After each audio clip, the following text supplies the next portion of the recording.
Good evening, my amazing things. Welcome back or welcome to my Cavern of Secrets. I'm Kasara, for those of you that don't know, the host of this channel. I hope you all are doing amazingly well and had a wonderful holiday, even if you weren't able to see your families or if things just didn't work out. Because some people weren't able to see their families Thanksgiving for various reasons. Work, because some people had to work on Thanksgiving. Nurses, doctors, things like that.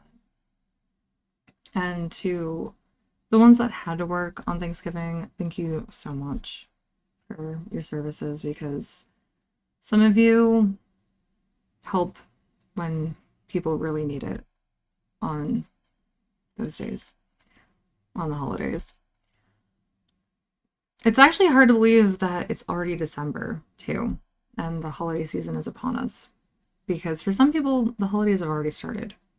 And for some of us, the holidays will be here in a matter of weeks. So it all depends on your traditions and beliefs as well. Before I begin my review of the Nun II, I want to thank the new subscribers for joining the Fangdom. Welcome to the Fangly.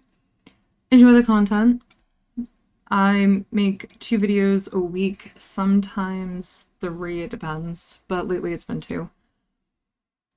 I also started an Etsy page, shop, I should say. Dark Moon Artistry US, because I couldn't use Dark Moon Artistry on Etsy, even though it's not being used. But I found out that if a shop has opened with a name and closes, the name is saved. Which I think is stupid because that makes it harder for people to have a business. Just saying. But my shop, Dark Moon Artistry US, is for my artwork. Mostly my paint pouring pieces.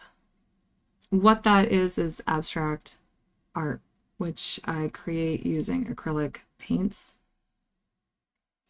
I'll leave a link to my shop so you can see what I'm talking about. On there, I also have digital downloads of some of my original hand-drawn pieces. Some are digital drawings that I've done, and some are sketches that I've done. Those are not original. You will not get the original piece. You'll be able to download them from your computer and print them out either at home from your printer, or you can take the file to a place and have it printed to your desired size. Although, fair warning, if you stretch the image too much, it may distort the image. So just keep that in mind. But most printing places will let you see a preview before you just blow it up to the size you want. And you can frame them if you want from the printout. Or you can just hang it up at like a poster. However you want to do it. The options are all yours, which is what I wanted. Now, if you order the paintings from me, it's a canvas. I don't include ways for you to hang them. It's all up to you, and I don't include framing. So if you wanted to frame them, that's entirely up to you. And the reason why I didn't include framing is because some people want certain types of frames. Like some people want wood, some people want metal, some people want a certain color, like silver, gold, black, white.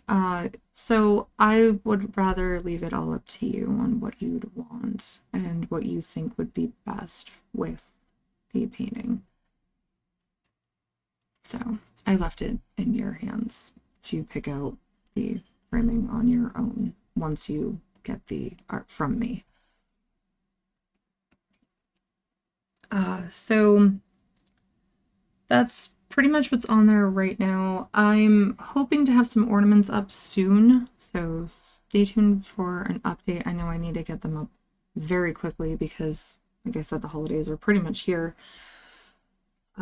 or will be before I know it, so I need to get them up ASAP.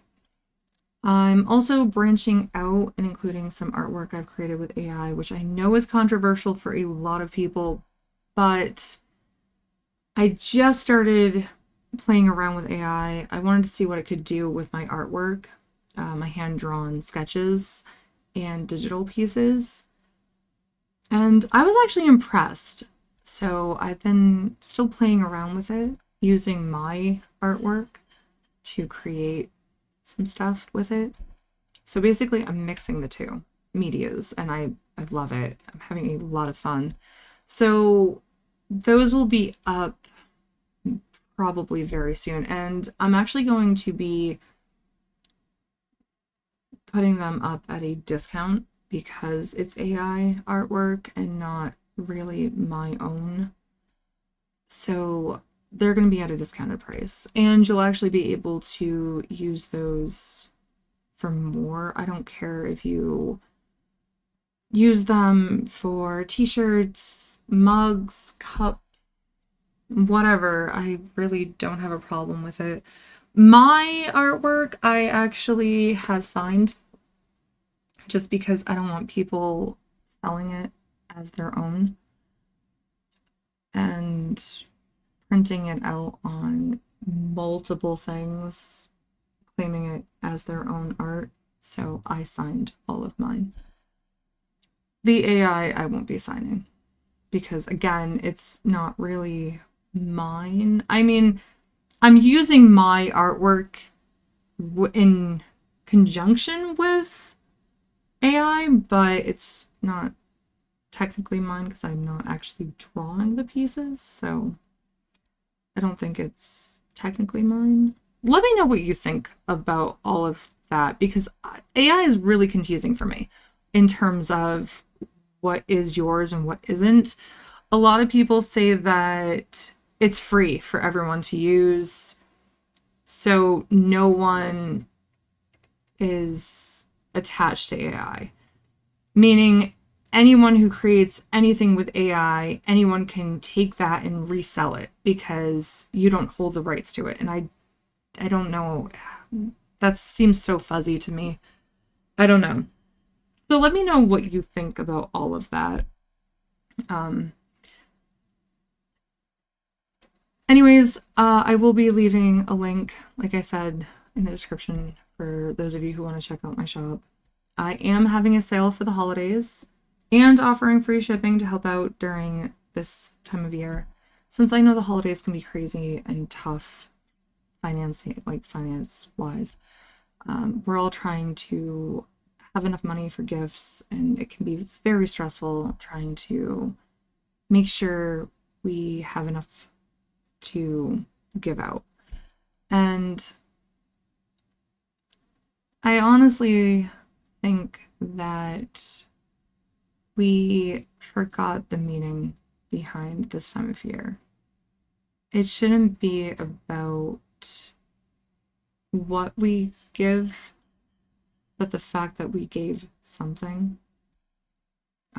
Not the price tag attached to it, but unfortunately, people tend to want the most expensive stuff. Cell phones, computers, video game systems. It's all very pricey. Cars. So I kind of think it should be about the fact that they got something. And that's how I've always been. I mean, even the smallest thing is the most treasured. In fact, my sister actually painted me a painting of my Doberman Tigger who passed in July. And it's actually hanging on my wall. And I thought it was incredible that she did that for me. It was very sweet. And she has an amazing talent. So I think it's something we don't do enough of. or focus on. But anyways, moving on to the Nun II review. So it continues where the first one left off, which I kind of figured it would. I mean, why would it be a prequel? What the hell would they even tell you that's new when they basically told you everything in that movie? So I did actually rewatch the first one because I couldn't remember what happened. A little backstory for those of you who may need a refresher, like I did. A monastery in Romania in the year 1952 is attacked by a demon, Balak. The Vatican sends Father Burke and Sister Irene to investigate the monastery. Strange things start to happen at the monastery. For instance, Father Burke is buried alive in the cemetery by the demon. Supposedly, the abbey was built in the Dark Ages as a castle for the Duke of St. Carta, who was a powerful aristocrat obsessed with the occult, which I thought was kind of weird because what the hell was the occult during that time period? They didn't really have anything back then. Satanism actually didn't start until, I think the 70s? Don't quote me on that. Let me know when the church started in the comments if you know. Because I used to know. I don't. I actually did a lot of research on Satanism because I had a friend that was a Satanist, and I actually still do. I have another friend that's a Satanist. Yeah, I don't really care what your beliefs are. I find religion interesting, to be honest, because I love history. Love it. Fascinated by it. Anyways, so I don't know what they mean by the occult because, like I said, there wasn't much during that time. I mean, you still had pagans. You did still have pagans. So I guess that could be called a cult, but I don't see that. But whatever. Anyways, so the Duke summoned a demon through a rift in the catacombs, but was killed by the Christian knights, who then sealed the rift with the blood of Christ. The bombings of World War II reopened the rift, unleashing Valak upon the world. Well, I should say the monastery. During the attempt to stop Valak, Maurice, also known as Frenchie, a delivery man for the nuns, has something weird happen to him, which we saw at the end, wherein he is sitting next to Sister Irene in the cart. The back of his neck has a raised cross that he itches, or rubs. I think he rubs it. Doesn't itch it, but he rubs it because it's bothering him. And you know, I would have said something like, what the hell is this thing on the back of my neck? And I would have been freaking out. But he doesn't. Which tells you something's off. But anyways. But this all happened when he tried to protect Sister Irene from Valak, who was trying to possess her. Sister Irene is unaware that something is wrong with Maurice and believes they have defeated the evil of the monastery, which is where the second film picks up from.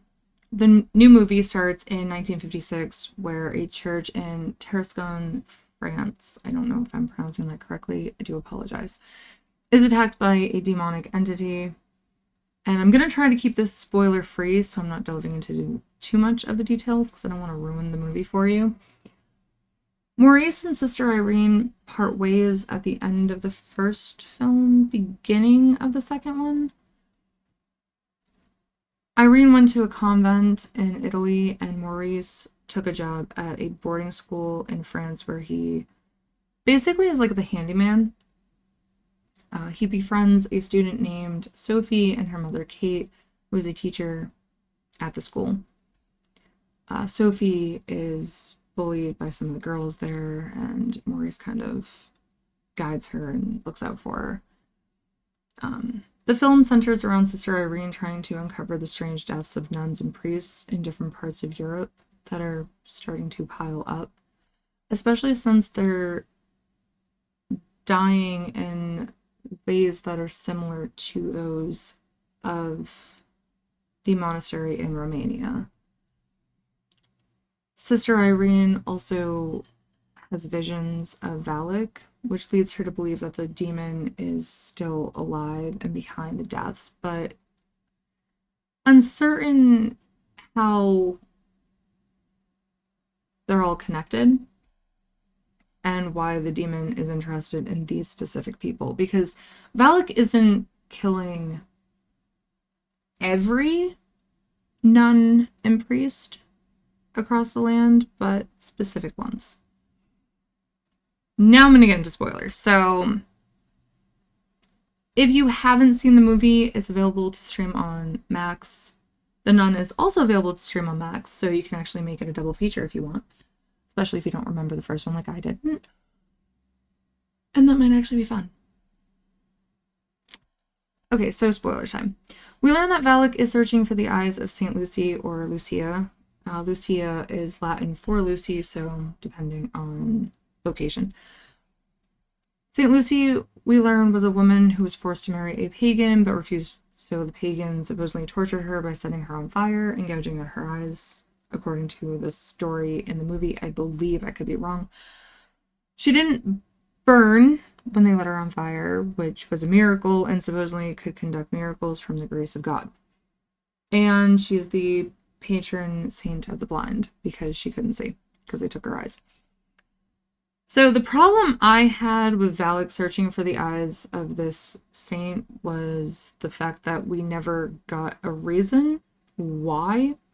Apart from how they would give Valak extraordinary powers, but the fact that the eyes would be a holy relic, wouldn't that kill or destroy Valak, not give it powers? It really didn't make any sense to me. So confusing. The other issue with the eyes, now, these eyes would have been sitting in a box for a very, very long time, not in like water or anything. There's no solution, nothing to preserve the eyes. So they wouldn't be there anymore because decomposition. It's flesh. What happens with flesh? It decays, breaks down. So it wouldn't be there. It just didn't make any sense. It really was a mess. The other issue I had with these films was the whole blood of Christ. How did it not coagulate? Because blood does. We all know this. It does.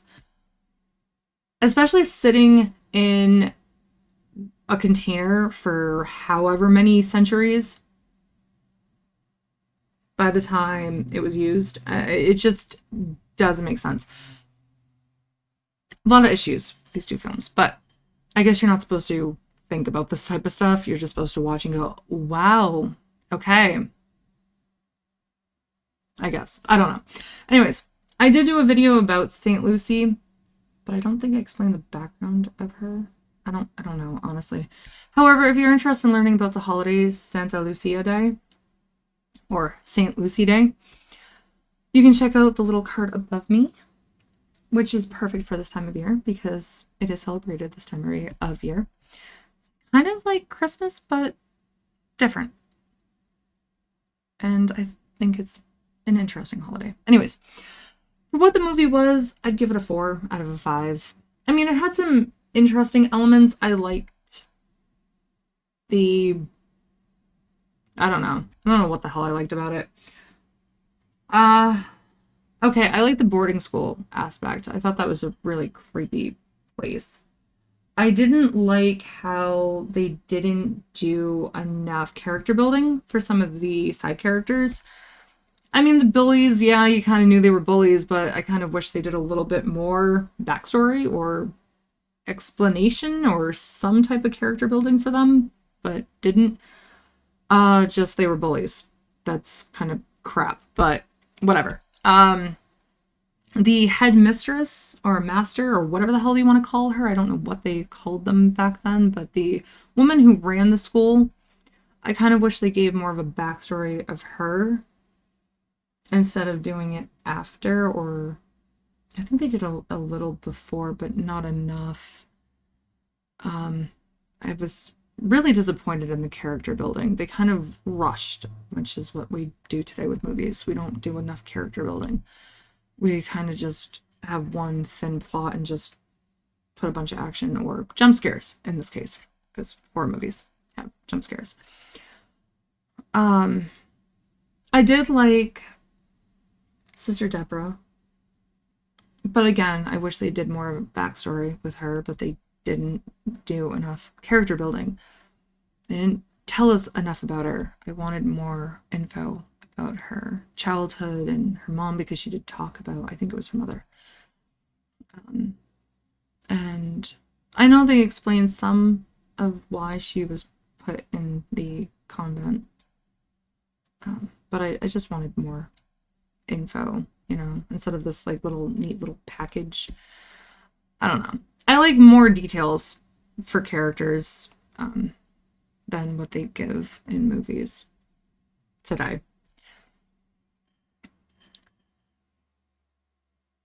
So the actual history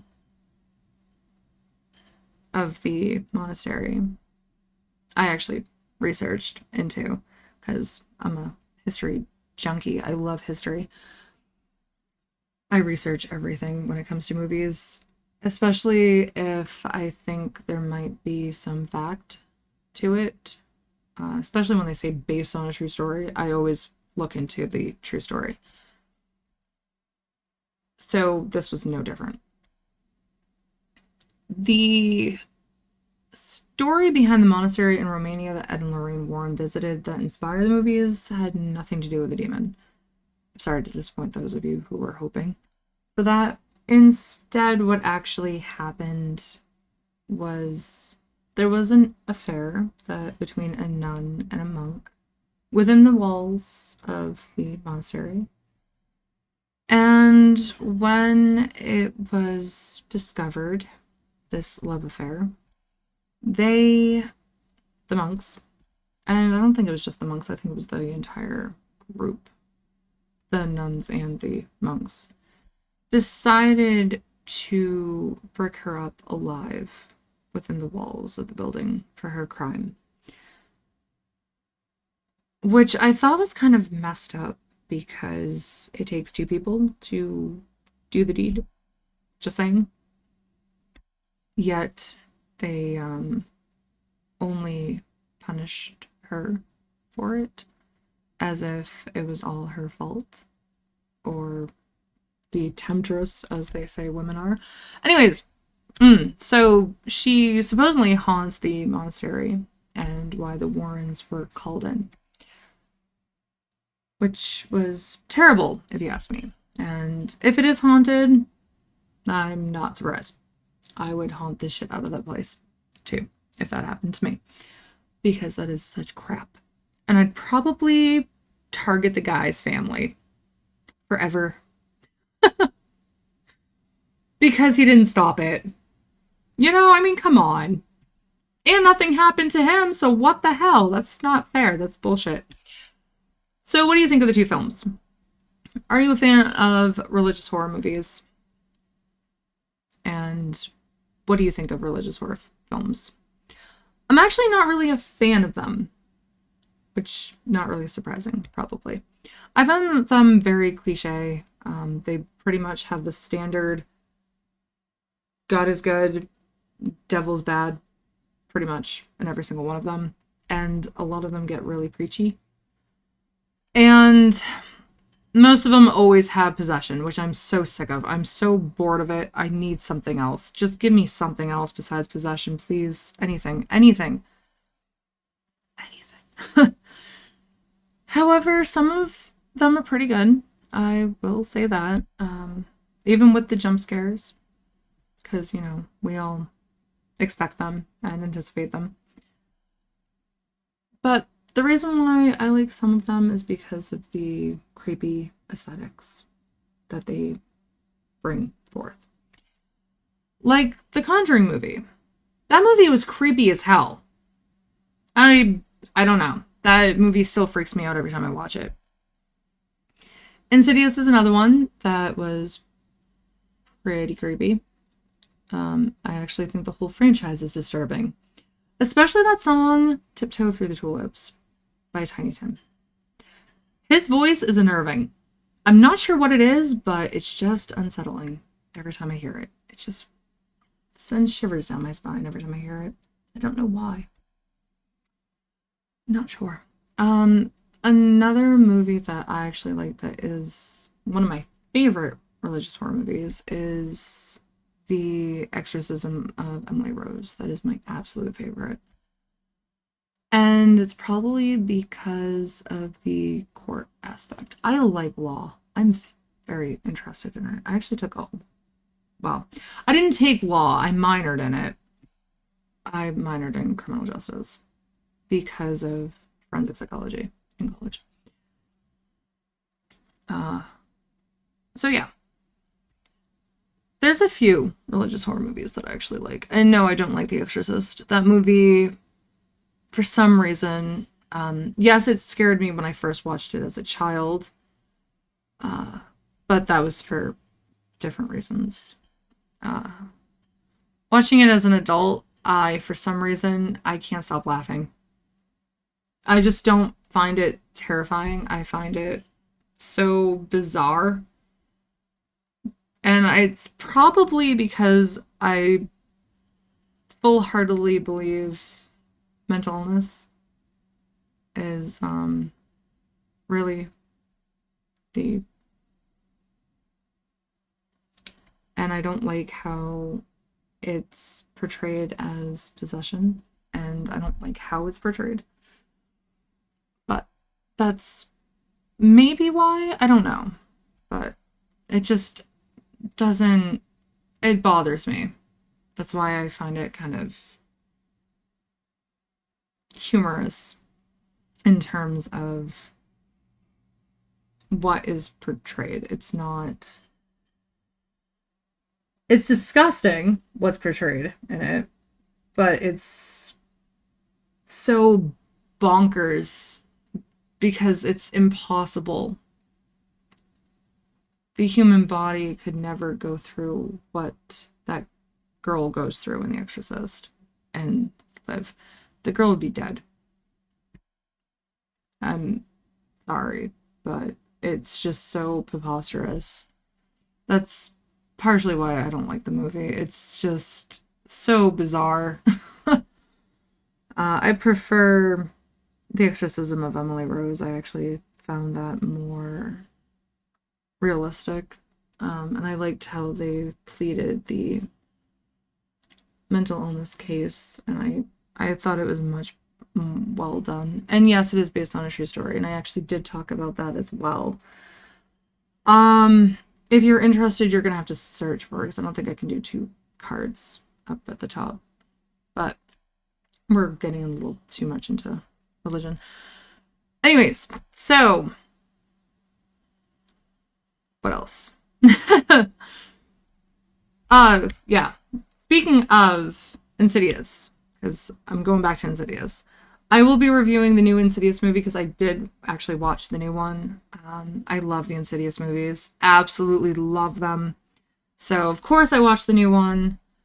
Not gonna tell you what I thought of that one, because that one... You'll have to wait. It's till next week. If you'd like to check it out beforehand, you can actually stream it on Netflix. This way, if I do discuss spoilers, which I most likely will have spoilers in it, fair warning, go watch it on Netflix. It isn't bad. It's not the worst movie I've ever seen for a horror movie. The others in the franchise are hard to find, though, so if you don't remember them, I do apologize. I know you'll have to rent them, pretty much. I own them all, so it was easy for me. If you want to watch them in order, and you don't know what the order is, or don't remember what the order is, it goes chapter 3, 4, 1, 2, and then The Red Door. I kind of hate that they went out of order when they made these, but I was also happy because Elise was back, and I love her so much. She's my favorite character. If there's a movie you'd like me to review, let me know in the comments, or you can message me on Twitter. And no, it doesn't have to be a horror movie. I do watch other movies. I watch action movies. I love Die Hard this time of year.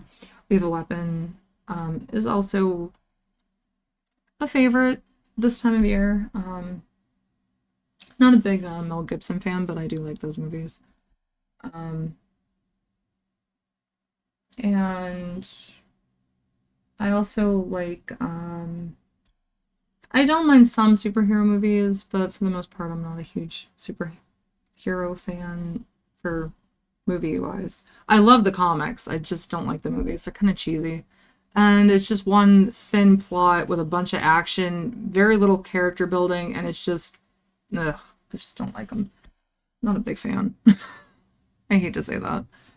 Uh, but I love Deadpool. Those were really well done, in my opinion. And I do like The Boys. That's a great TV show, and Invincible. I just started watching Invincible again because I just found that there's a new season. I missed it. Don't know how. I'm also a huge fan of Neil Gaiman. I love Sandman. I've read the comics many years ago, and my husband just bought me the entire collection like earlier this year, and I've been trying to read the entire Sandman collection. It's just been taking me time.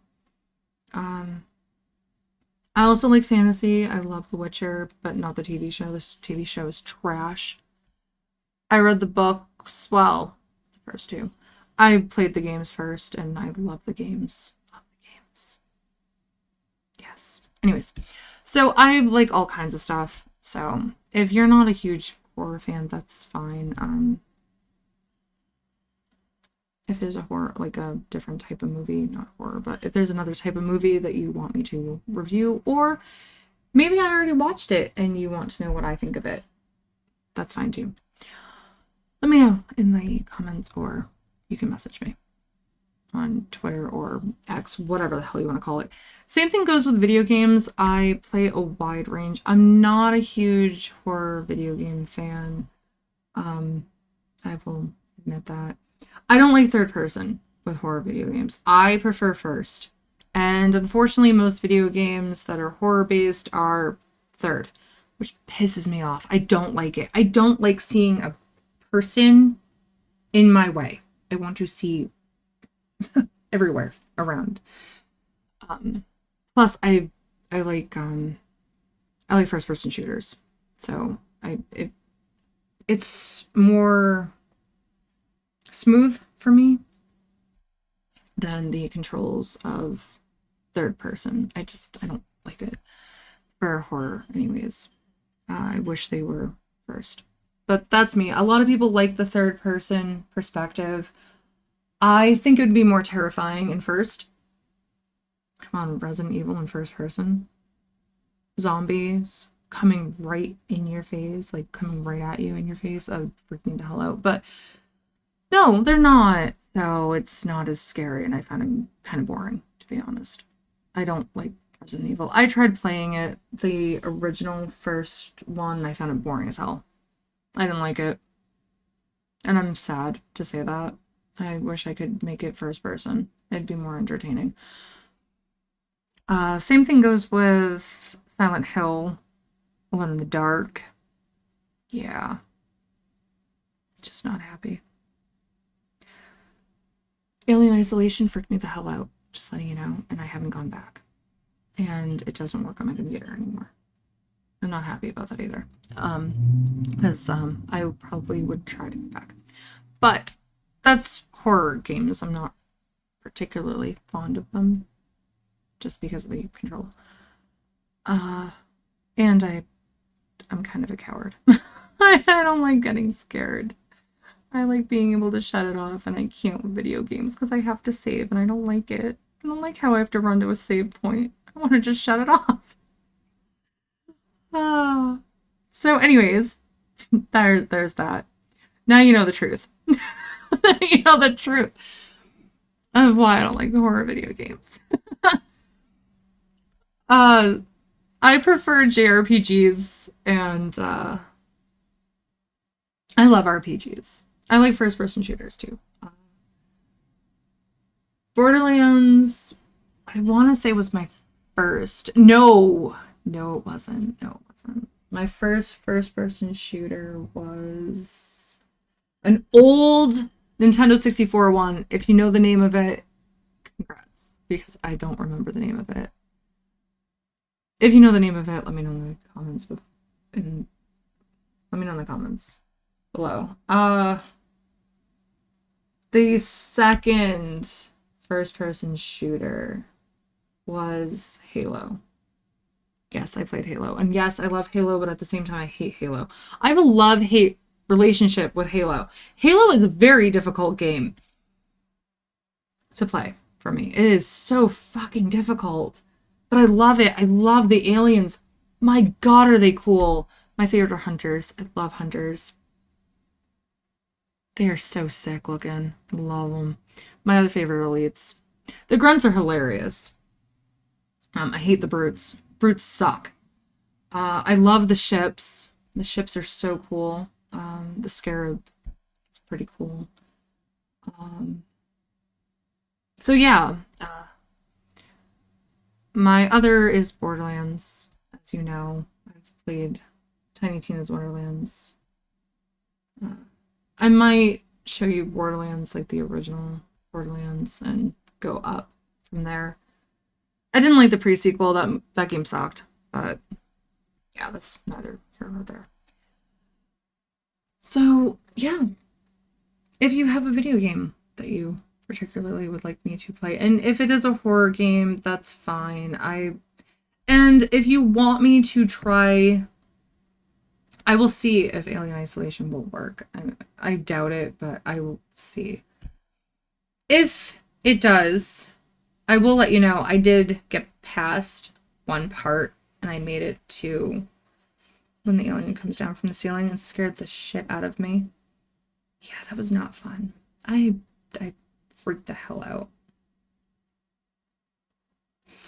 If it does work, though, I will try to go back. Okay, and I will do it live. I will do it live. And you'll hear me freaking out the entire time. And you can laugh with me because I do laugh at myself for that. It's all good fun. It's all good fun. If I can't play that, I do have Fear, which scared the bejesus out of me, and I didn't even get far. I didn't even get far. I think I got to like the bathroom.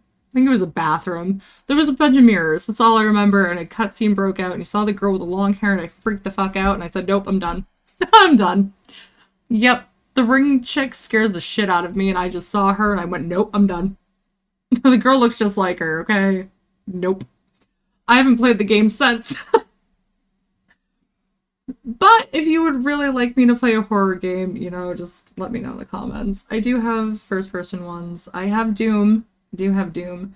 Although I kind of broke that game. I found a glitch. I can't get out of it, so I have to start over. Found a game-breaking glitch. Yeah, those are fun. I find those a lot. Anyways. That's it for this video. I hope you all have a lovely weekend. Take care until next time, and stay safe, because hopefully it is December. Hopefully there's no snow. Yes, I said it. I know. I probably just jinxed it, but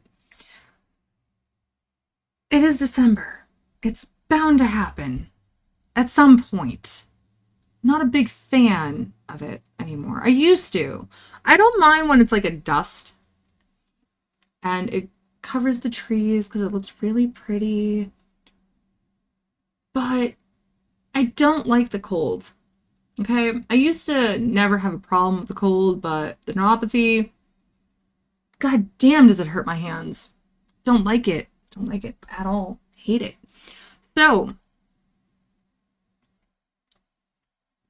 be safe if you do get snow.